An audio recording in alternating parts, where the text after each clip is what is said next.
नमस्कार दोस्तों, मैं अंकुर उपाध्याय स्वागत करता हूं आप सभी का एक बार फिर से अपनी नई वीडियो में। दोस्तों, गिरावट आते हुए दिख रही है भारतीय बाजार में और गिरावट बढ़ते हुए दिख रही है। अभी निफ्टी 170 पॉइंट नीचे हो गया है, 24,200 के नीचे कंफर्टेबली ट्रेड कर रहा है, ये नेगेटिव है। दूसरी बात, निफ्टी 24,200 के नीचे निकलकर जो ट्रेड कर रहा है, ये संकेत आ रहे हैं कि दोबारा निफ्टी 24,000 की रेंज में जाने को तैयार है। 24,000 की रेंज नवीन 24,050, 24,075 की तरफ जाने को तैयार लग रहा है। पूरी तरीके से कंफर्मेशन मिल जाएगा हमें अगर इनफैक्ट कल का लो यानी फ्राइडे का लो देखें तो 24,099 है। तो अगर 24,099 आ गया तो एक तरीके से 24,000 वाली रेंज हो गई फिर तो ज्यादातर चांसेस लग रहे हैं कि निफ्टी आपका 24,100, 24,050 की तरफ जा रहा है। जितनी जल्दी 24,200 के ऊपर निकलेगा उतना कंफर्ट लेवल हम देख पाएंगे। जितनी ज्यादा देर 24,200 के नीचे रहेगा उतनी टेंशन का माहौल बढ़ता चला जाएगा। दोस्तों, ये जो गिरावट है ना, ये गिरावट किसी स्टॉक की वजह से नहीं है। हमें लग बेशक रहा है कि एक्सिस बैंक गिर गया 6% के करीब, HDFC नीचे है 5%, इनका वेटेज भी बहुत हाई है, ये सारी चीजें सही हैं। लेकिन ये जो गिरावट है ना, ये कहीं ना कहीं ऐसा नहीं है कि रिजल्ट्स की वजह से है, ये गिरावट है कच्चे तेल की वजह से। अगर रिजल्ट की वजह से होती तो पहली बात तो रिजल्ट खराब नहीं है, दूसरी बात ICICI बैंक भी तो चल सकता था ना।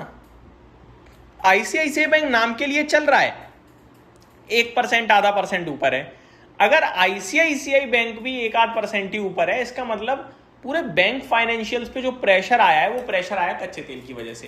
देखो, कच्चे तेल के बढ़ने से कंट्री की ग्रोथ पे फर्क पड़ रहा है, जिसकी वजह से बैंकिंग क्षेत्र को बड़ी दिक्कत हो रही है। आपने नोटिस करा होगा एक रिलेशन कि अगर कच्चा तेल घट रहा है किसी दिन या अच्छी खबर आ रही है तो सबसे ज्यादा पॉजिटिव रिएक्शन आपका बैंक फाइनेंशियल्स ही देते थे, और नेगेटिविटी अगर होती थी कच्चे तेल को लेकर यानी कच्चे तेल बढ़ता था और कुछ टेंशन बढ़ रही थी तो बैंकिंग फाइनेंशियल गिरते थे, है ना।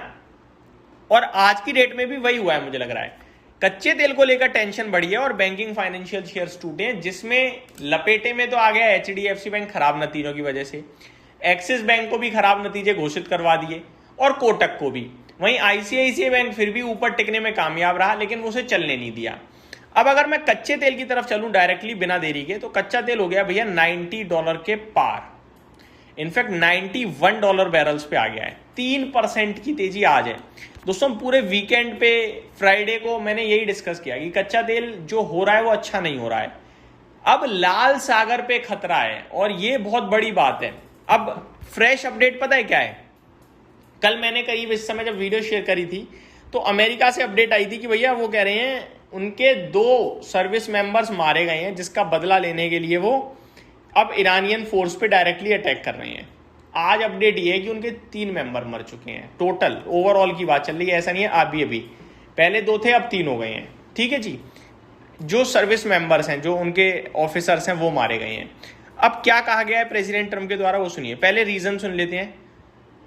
यूएस ने लगातार 9th नाइट भी ईरान पर एयर स्ट्राइक की, 9वीं रात है लगातार जब अटैक हुआ है। रिसेंट ऑपरेशंस में एक और यूएस सोल्जर्स की डेथ कंफर्म हुई है। यूएस का कहना है कि ये स्ट्राइक का पर्पस ईरान की मिलिट्री कैपेबिलिटीज को कमजोर करना है, जो स्ट्रेट ऑफ हॉर्मुज में कमर्शियल शिप्स पे थ्रेट है। मार्केट को डर किस बात का लग रहा है? स्ट्रेट ऑफ हॉर्मुज दुनिया का लगभग 20% ऑयल सप्लाई होता है यहाँ से। अगर यहाँ डिसरप्शन हुआ या शिपिंग स्लो हुई तो ग्लोबल ऑयल सप्लाई कम हो सकती है। इसी फियर की वजह से क्रूड प्राइसेस ऊपर जा रहे हैं। यूएस किसको टारगेट कर रहा है? कोस्टल सर्विलांस सिस्टम को, एयर डिफेंस सिस्टम को, मिसाइल्स एंड ड्रोन्स को, मिसाइल एंड ड्रोन स्टोरेज को, IRGC यानी कि Islamic revolutionary guard corps unit को। तो ये सारी डिटेल्स हैं। डेविड रोचे जो कि क्वांटम स्ट्रेटेजी का व्यू उनका क्या बन रहा है कि गल्फ रीजन से ऑयल एक्सपोर्ट कम हो रहे हैं। अगर ये ट्रेंड चलता रहा तो सितंबर तक ग्लोबल ऑयल इन्वेंट्रीज टाइट हो सकती हैं। इस सिचुएशन में ब्रेंट क्रूड $95-105 पर बैरल जा सकता है। टाको यानी कि ट्रम्प ऑलवेज चिकन आउट, ये एक वॉल स्ट्रीट का स्लैंग है जिसका मतलब होता है ऑयल प्राइसेस बहुत ज़्यादा बढ़ गए हैं और यूएस इकोनॉमी पर प्रेशर आया तो ट्रंप को मिलिट्री स्टांस सॉफ्टन करके नेगोशिएशन या डीएस्केलेशन की तरफ जाना पड़ सकता है।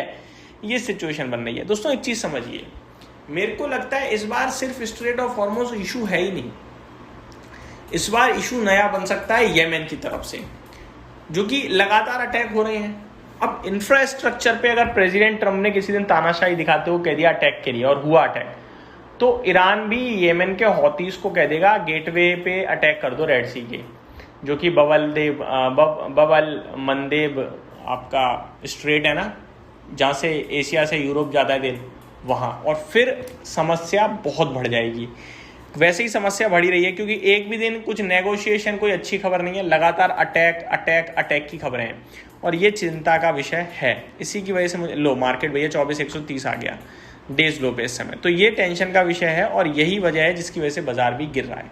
तो यहीं समाप्त करता हूँ इस वीडियो को। उम्मीद करता हूँ जानकारी पसंद आई होगी। Thank you so much for watching this video. Have a great day guys.